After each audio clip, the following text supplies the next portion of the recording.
In this video, I'm going to share my story, how I lost 40 pounds in 6 months and how I've been able to maintain that weight now for over 10 years, give or take 5 pounds. I'm just going to share my story. Some backstory was I started to put on weight in my late teens, early 20s. I was really unhappy, depressed. I was working and going to school, and I just didn't really know about eating healthy, and I didn't think I needed to do any extra physical activity because I was working in a restaurant, so I was on my feet for 8 hours a day. But I think really the root of the problem was the depression and emotional eating, because I was bored and I wasn't fulfilling my life's purpose. I didn't really know what I was supposed to be doing yet in life, and so I would eat to just fill the void and sit in front of the TV and overeat. And so as a result of that, I had very low self-esteem, very little self-discipline, and again, depression, which made me apathetic and just kind of like, why try to do anything about this? Then I started to get a little bit more interested in things like yoga and a little more motivated to try different things to lose weight and feel better in my body. And I went to extremes. I tried things like drinking celery juice for weeks at a time. I tried to become a long distance runner, which is not for me. I tried different fad diets like eating beans and rice for months on end. Not that this is a fad diet, but I was also vegetarian for 10 years and vegan for 3 years, but not the healthy kind. So I was eating a ton of junk food, even though it was vegan. I thought, it's healthy. Not. A lot of fried food, a lot of eating out, a lot of sugar. I started to realize that I wasn't going to be able to make changes unless I changed my view of myself. And I got those ideas because around that time, my mid-20s, I started to get into things like self-development and the work of Dr. Joe Dispenza, Bruce Lipton, Greg Braden, people that talk about how you make change by changing your belief system. I will link some of my favorite books and talks below, especially a book that made a big impact on me. I'll just mention real quick is a book called Psycho Cybernetics. And in it, the doctor he's a plastic surgeon actually. He talks about how he noticed that when he gave certain people plastic surgery, and not just surgery because they didn't think they were good looking and they wanted to be good looking, but like people who had had traumas, they'd been disfigured in accidents, for example, and that disfigurement had wreaked havoc on their lives because it changed the way that they saw themselves. And then he would do, I forget his name, he would do surgery on these people, and then it would change their identity back and they would revert back to the person they had been before. And so he started researching this idea about identity and behavior. And the book is just fascinating. I'll include too, there's a link, at least if it's still up, I'm not sure, but on YouTube there's somebody reading it out loud, so you could just put it on and listen to it for free, which is cool. I knew that I had to change the way that I saw myself and food if I was going to make a lasting change, because I'd just been yo-yoing. There's so much conflicting information out there about weight loss now, and the internet doesn't help. Everybody and their sister can get on TikTok and pretend to be an expert.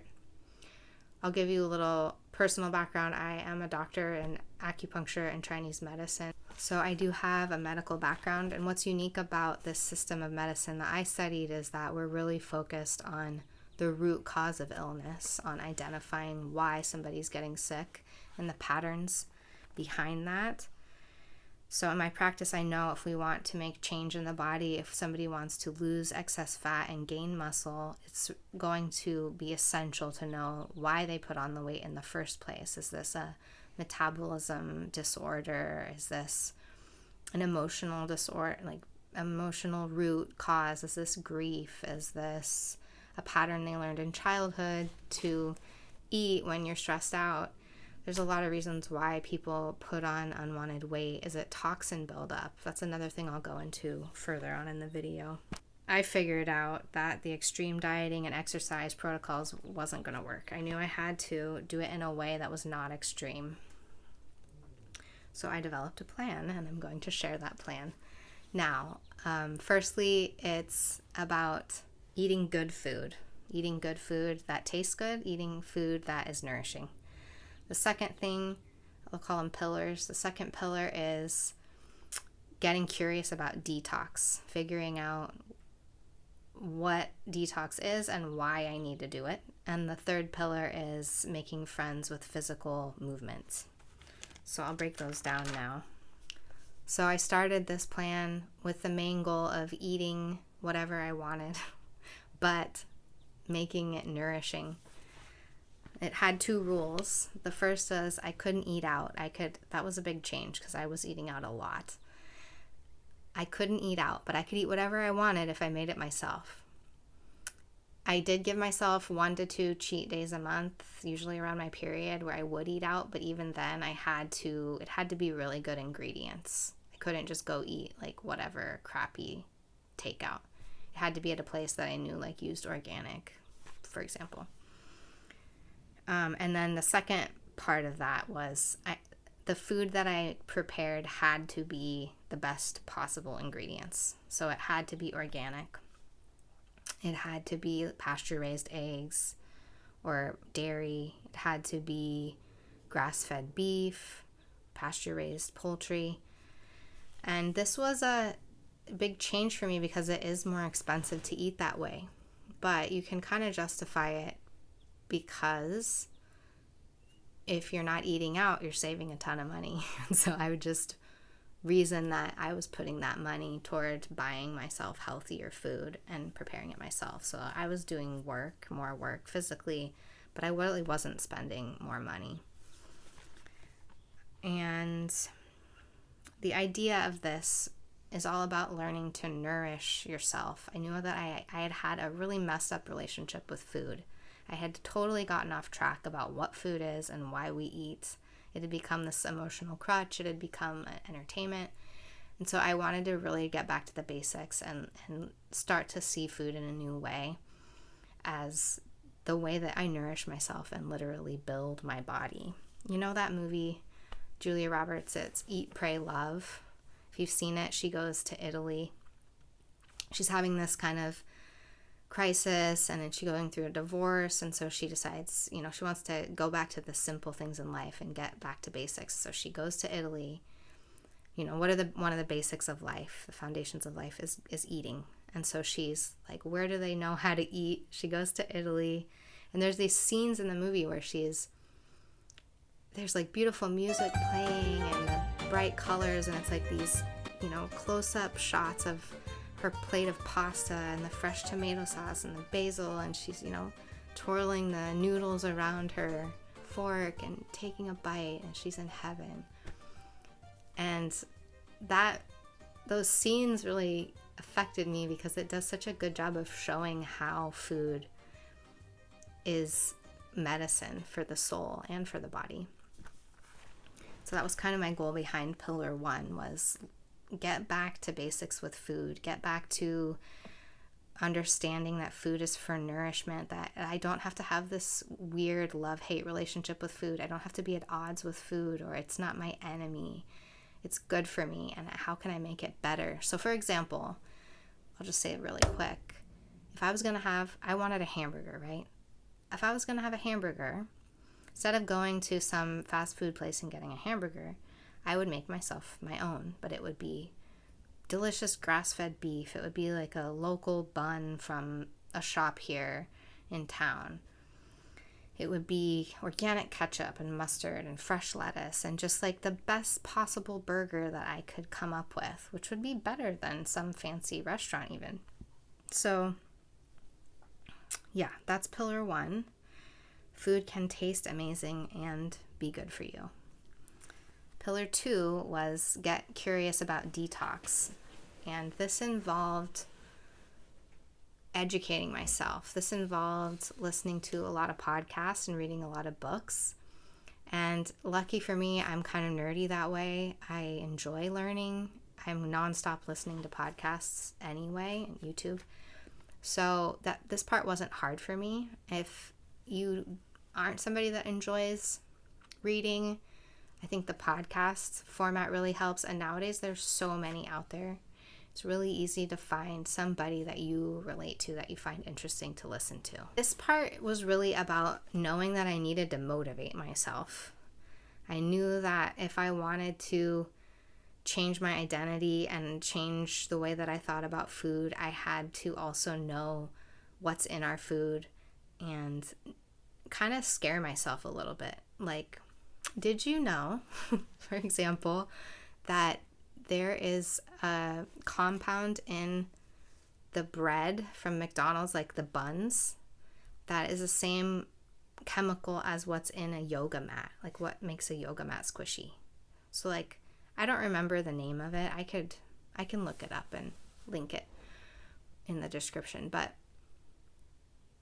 that, when I found that out, it angered me because that's not food, and people shouldn't be allowed to put dangerous chemicals in food without at least telling people what's in it, right? In a clear way, because they'll list the ingredients, but they'll list some long name that, like MSG, which is unhealthy for you. It actually increases weight gain.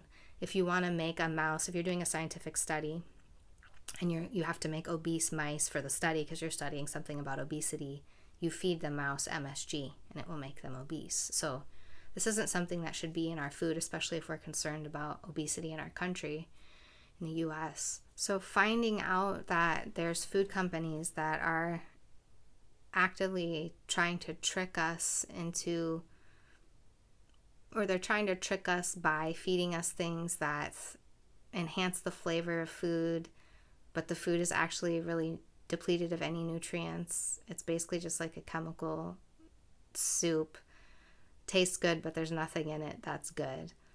When I started to realize that, it was very motivating to do the work of cooking my own meals, right? Because this is a big life change. If you're used to eating out all the time, it's very convenient.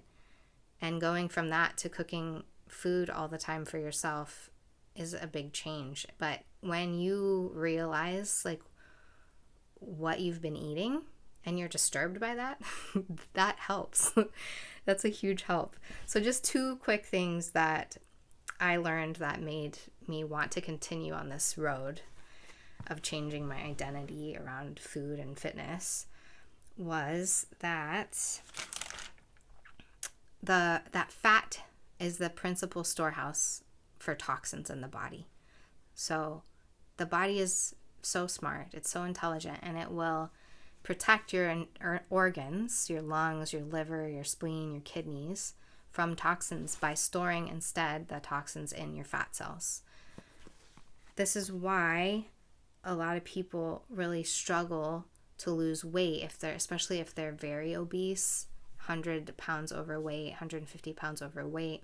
That's a lot of toxins stored in the fat cells over a lifetime. And the body can't just get rid of that quickly because your blood would become toxic. It would all go into your bloodstream and overburden your liver and your kidneys.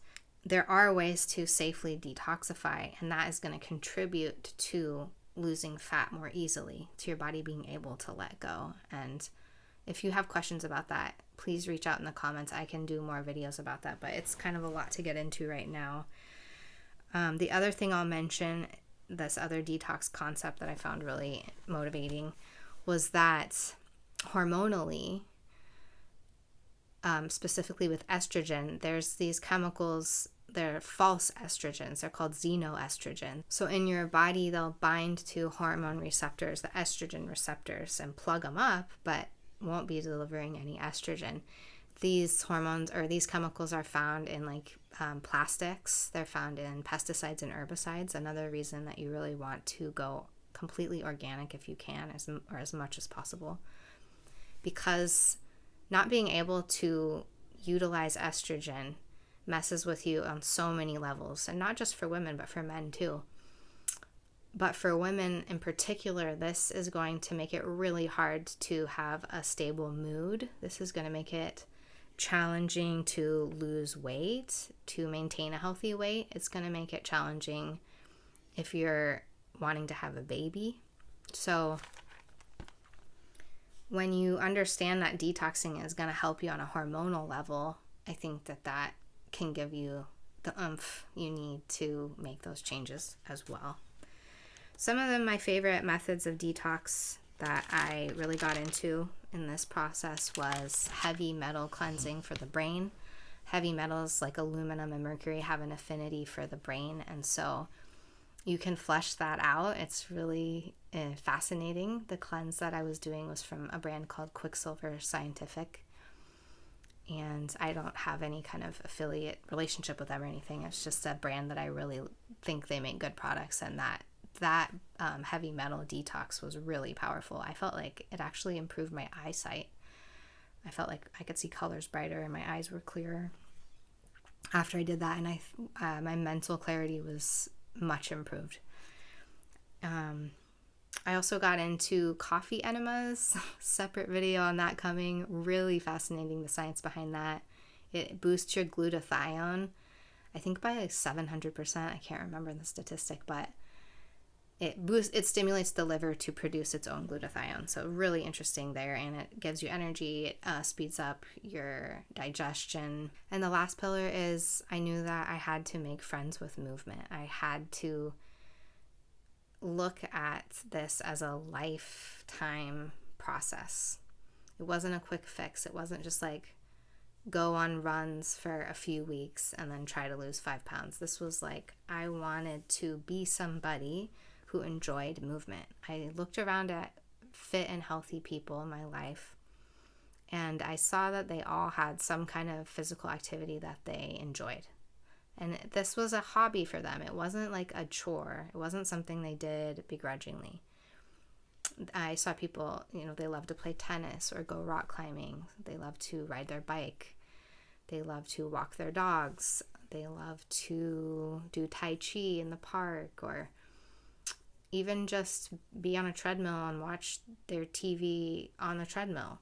So there's all different kinds of things that I saw people doing, but the one common denominator was that everybody had some physical activity that they did regularly, usually daily, and they enjoyed it. And so I reasoned that I was going to have to find something that I enjoyed. At that time in my life, I didn't enjoy physical activity. I was pretty lazy. I like to sit on the couch. I like to work. I would go to work and then I'd come home and I wanted to sit on the couch and eat and watch TV. And I didn't feel good about that. I didn't like that. I was boring. It was a boring life. And it led to just feeling tired all the time and achy and not good in my body. And so I knew that I was just going to have to suck it up and realize that physical activity is a part of being a fit person. You're not going to be able to sustainably have muscle tone and be in shape if you prioritize sitting on the couch. It's just the truth. And we can try to resist it and argue with it and, reason it away, but this is it's a law of physics. So I accepted it and I found something that really worked for me, and I kind of found it by accident, but for me it was Bikram yoga. This isn't going to be for everyone. A lot of people try Bikram yoga and they hate it and they think it's hell on earth. But for some reason, I loved it. I hated it at first, but I felt so good after. I never feel so good in my body as I do after a Bikram class. So a little change of scenery here, but I remembered that there was something that I wanted to share about Bikram and why I think it worked for me so well and kind of became my thing, became really the form of exercise that I enjoy most. And that is that it actually changed my relationship with my stomach. It changed how I sense being full and how I just feel in my middle. And I've thought a lot about why. Well, I guess to give some context, I first noticed that after a couple of months, I couldn't binge eat anymore. Like I couldn't overeat. I would feel sick.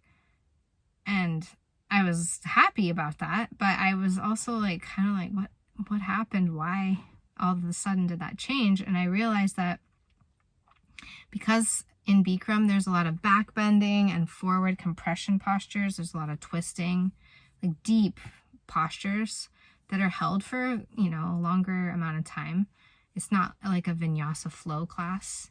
It's a hatha class, so it's fixed postures that are held sometimes for a minute or so. All those forward bending and back bending and twisting, I think, woke something up in my digestive tract that maybe had been kind of numbed out from just years of inactivity and stretching my stomach too much with overeating. And so, yeah, after I was doing the regular Bikram, I just couldn't do that anymore. I couldn't eat past like just a normal portion. I think, it's so important to find the thing that's going to kind of wake your body up and give you the sensations that you need, kind of rediscover your body in a way, because it does kind of go to sleep with inactivity, with repetitive use. We all have kind of repetitive use injuries. And I would just encourage you to chew on, if you're trying to become fit, if you're trying to lose a good amount of weight, and you know that you're understanding what I'm saying about how this is an identity shift thing, start to chew on this idea of like, yep, I have to accept that movement is gonna have to play a role in this process for life, and you just gotta do it. And it can be anything you want. And again, it's kind of like the food, like it can be whatever you want, but it has to be something. And so you can just try a bunch of stuff. Think about it like an adventure. I'm going to try tennis lessons, or I'm going to try tango. I'm going to do, and it doesn't have to cost money. You can find all sorts of stuff on YouTube too. A lot of free exercise programs, Pilates and HIIT workouts, and you name it, it's all on there. Tai Chi, Qigong, all sorts of yoga, walking, running. I mean, exercise does not have to cost money. Don't let that stop you. It's worth it. And this is part of the human experience that we've all shared for thousands of years. Physical activity is part of being a human. And avoiding it is a pathology that we have to address if we want to make lasting change. And one more thing about the physical activity that is a little bit lesser known is its effect on your mental health. So there's a lot of studies coming out now, and I'll link a few below, that talk about how physical activity is a treatment for dementia and a prevention for dementia. So I find that particularly motivating. I think a big part of making these changes and changing your identity from being a lazy person or an unhappy, not unmotivated person to becoming somebody who's fit and healthy and strong is that you have to figure out what motivates you. So whether it's, feeling good in your body, feeling strong, whether it's having mental clarity and being quick and sharp, whether it's looking good, like all of those things are motivators. Knowing about the toxins in your food and your environment. Try to figure out like what is gonna give you the guts, give you the will to do these things on the days where you don't feel like it. And just lastly, I don't want this video to get too long, but I wanted to mention the power of sticky notes, because sticky notes have been integral in my journey. I still use sticky notes today. There's actually a sticky note right there by my door that I look at every day when I come in and out of my room. There's some in my car. I have them all over because I need the constant reminders of what I'm doing and why. And especially when you're in the process of making big change, you got to find a way to remind yourself why you're doing this. So a lot of people like to set phone alarms. I have I'll write a sticky note to myself and put it on my phone. So in the morning when I shut my alarm off, I have to see that. And that will remind me like why I'm getting up early to do yoga and meditate. So again, this really comes back to finding out what motivates you and finding out how to remind yourself of what you're trying to do on a regular basis. So again, please comment or ask any questions if you want to go into a topic further. And I really appreciate you watching. I'll talk to you soon. Bye.